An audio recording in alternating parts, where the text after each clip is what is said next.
Joined right now by Hugh Hewitt. He's the host of the Hugh Hewitt Show on the Salem Radio Network, and Michael Steele, former chair of the Republican National Committee. Both are MSNBC analysts. Michael, I don't know whether Reince Priebus has the capability to hold this party together. It's not staying together. This is a battle between all the brand names, the bold-faced names of the Republican Party are now in a back room or a barroom fight now, throwing stuff at him about their foul-mouthed, and it's totally raw. This isn't what we think of as a presidential election. Just isn't even in my lifetime. No, it isn't. Yeah. And it's really kind of the trifecta. If you're kind of looking at this, you've got a base that is ticked off beyond measure and means, hurling every possible piece of ammo they have at the party as a whole, and principally at its leadership. You have the political leadership as well as the executive and congressional leadership that's, disarray, have no idea which way to turn, to support, not support, to move towards or away from. And then you have Donald Trump, the nominee of the party, who really doesn't care. I'm thinking the Bible. You and I are the same religion. I understand a lot of people know this biblical story of every Abrahamic background, but let's go with it. Samson in the temple, they cut off his hair and they blind him, whatever, and he just brings down the temple. He's, what do you make it? It just seems like Samson. He finds the strength to do that, and that's where Donald Trump. That's what one of those tweets was. I will show you how to win. I have the wherewithal within me to do this. I don't need you to do this. And the party just doesn't know how to respond to that at this point. You've got the chairman, Reince Priebus, who's sort of standing there like almost Samson between the pillars, stretched out, but doesn't have the strength to kind of pull all these disparate pieces or ends to the point where they can move forward together. I just don't see victory here. Hugh, you are, I don't know if you're really a political type, but you certainly know it.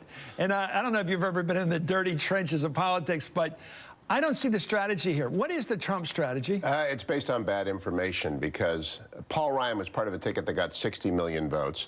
He is the unequivocal leader of the Republican Party. The caucus is not deeply divided. There's some bad information there. I know Dana Rohrabacher very well. He's an old friend. There may be 5 people who are afraid of getting primaried, and Dana's going to get primaried by a guy named Scott Baugh in 2 years. For what? For being too close to Trump? In 2018. No, he's just going to get primaried because he's not in step with the caucus. And Holzkamp didn't lose because he's pretty far right. He's very far right, but he's going to get primaried because people want him gone because he's ineffective. And so he's mad at Paul Ryan. There are a few other people who are loud in the caucus, but Paul Ryan has the caucus behind him. McConnell has the Senate behind him. John Thune came out against him. I would urge Mr. Trump to recalibrate and treat this as a potentially temporary separation, not a deeply divisive and irreparable divorce. Who's head of the Republican Party right now? Paul Ryan.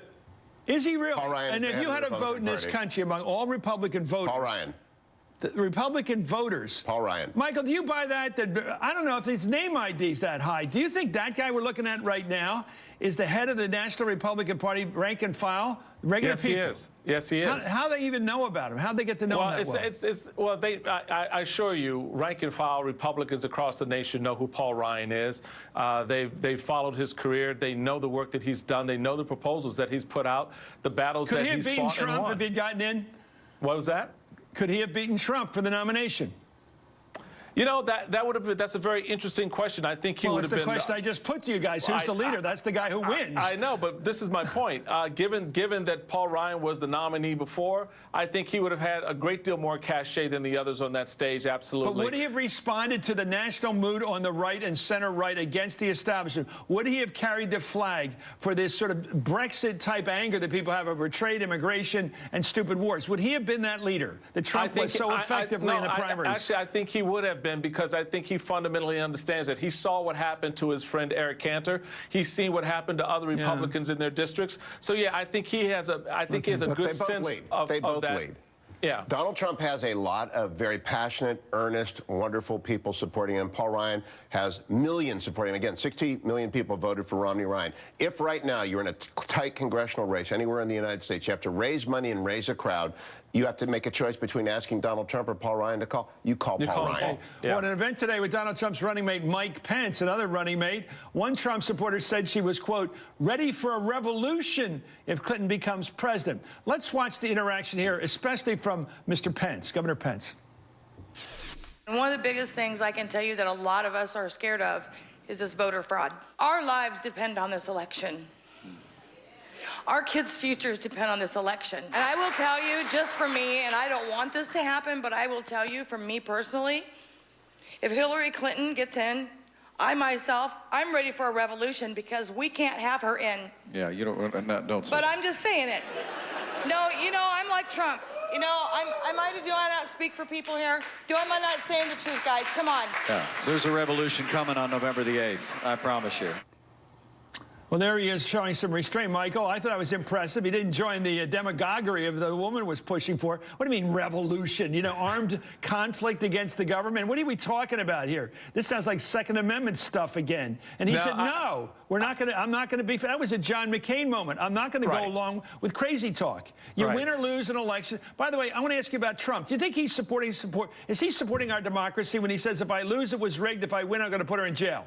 I mean, what is it? That is third world stuff that I grew up with, phony governments that call themselves democracies, and it's always a strong man that runs them. It's never another election. Nobody ever gets taken out of office by election, but they call themselves democracies, people's republics, and all that nonsense, because they don't really have a democracy. And here's Trump saying, if I lose, it was stolen. If I win, I'm going to prosecute her. That sounds like, you know, Pakistan. Ali Bhutto gets hanged because he lost an election. But or some Indian politician. The same thing in Latin America. You lose, you go to jail. Yeah, go ahead. But I get that, Chris, and a lot of that is just hot Trump rhetoric. pushing that? Why is he doing it? Well, because it works. He's got to get his base. He's got to get that. He's got to get his folks. Does that help American democracy?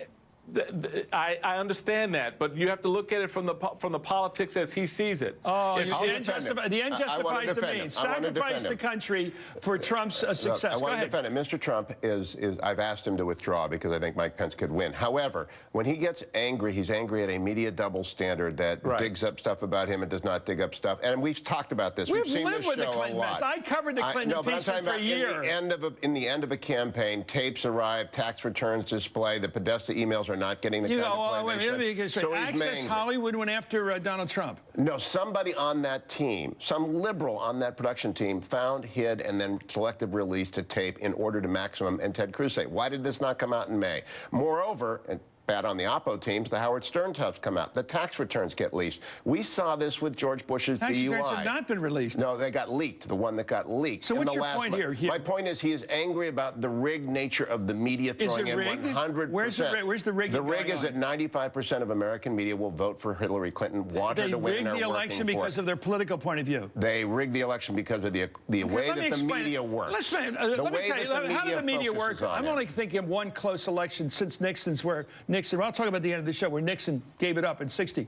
In 2000, when the Supreme Court intervened in our electoral process and gave it to W, let's strike when Dan Rather made a call in Florida that kept the Panhandle voters from coming out and delivering Florida to Gore. So you're telling me that the media roared at that and stopped that process, that they had somehow influenced that election for Al Gore? Yes, absolutely. Dan Rather's only call. They closed. He lost. Who lost? Oh, in the end, but it led to a delegitimization of the Bush presidency and to endless rancor when it did not have to happen. Okay, fine. I don't think so. Al Gore gave a dramatic concession speech, gave it to him. It was the best since the Lincoln Should have given it to him on the night of the November election, as Nixon did to Kennedy in 1960. Because it wasn't decided yet. We didn't have the count in. It was decided, and it was decided when the recount was run by the audit 8 different ways of Sunday. It's not true. It's just not true. And I'm not an Al Gore fan either. Thank you, Michael Steele. Thank you, Hugh Hewitt, but I don't think you're right. But I tell you, this idea, the media gave it to W. The media gave it to Reagan. The media gave it to George Bush Sr. You're talking about a pretty weak media if it's got this power. Anyway.